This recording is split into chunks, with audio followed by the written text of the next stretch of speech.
are late in the bloom season for perennials, and we're looking at a clump of daylilies, which is actually pretty thick, and we feel it's time to do some divisions of this plant. This has probably been here 4 or 5 years, and it'll benefit from division at this point. Some of the tools that we use, pretty basic. We have a loppers here and a knife and the pruners, and we're going to need our hose to clean off the dirt so we can get a good look at the root system.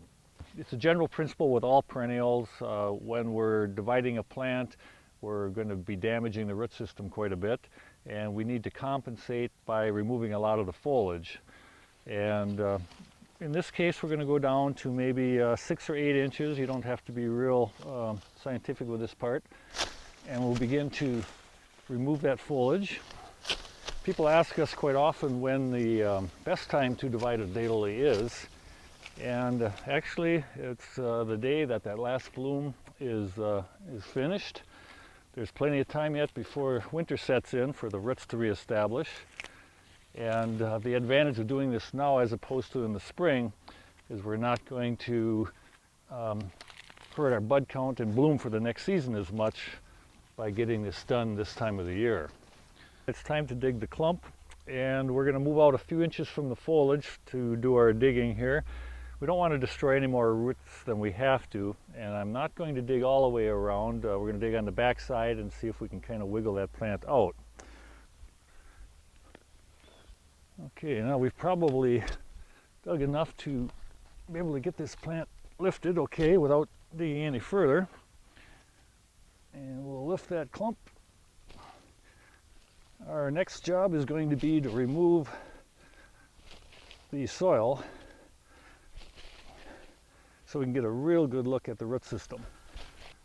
And it's hard to get it all off at this point, so now we're going to get the hose and basically blast the rest of that soil off of there.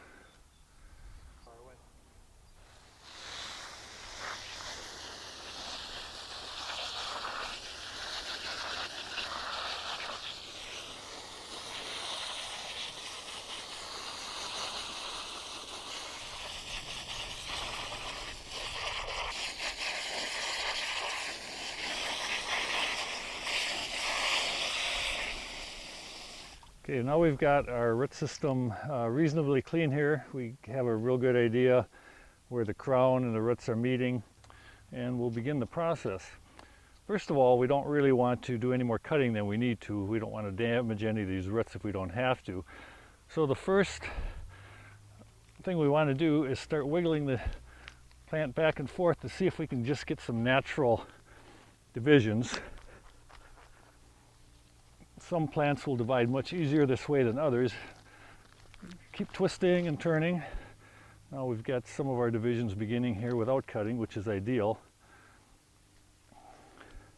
You may get to the point where some of the smaller divisions do require a knife.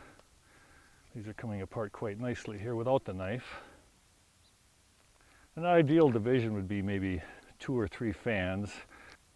And this one was a little more difficult to separate with our hands, so basically we're going to take a knife here. We're not going to cut all the way through, but we're going to start up at the top, and we'll cut into the crown a little bit to make that a little easier.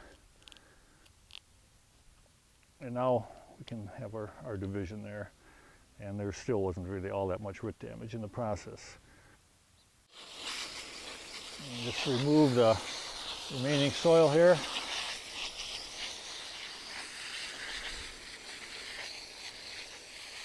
Okay, and we are ready to plant our divisions.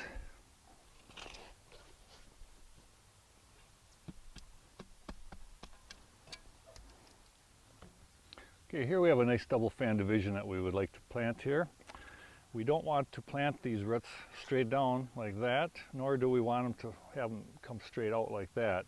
So we actually want to build a little cone here in the hole so that these roots go down at a 45-degree angle. So we'll take some of our soil that we dug out and we'll bring that back in, and we'll actually make a cone right in the middle there. And we'll take our plant and get the center point here of the crown right on the peak of that cone And we'll spread our roots out then. And they kind of fall naturally at a 45-degree angle this way. Hold that in place, and we'll come back in with our soil here.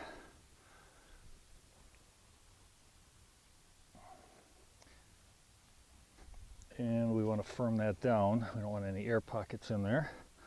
So just kind of step that down.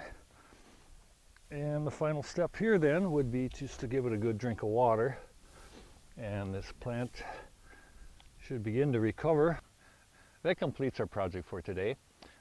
Keep in mind that Rose Hill Gardens offers a lot of different daylilies for sale and on display in our gardens. We have over 1,000 pots available, and that would include probably at least 150 different cultivars. In the yard, most of those cultivars are available for viewing. A lot of them are our own hybrids that were created here at Rose Hill Gardens.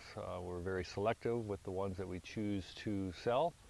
And we invite you to stop out with the peak bloom season being normally from early July through early August.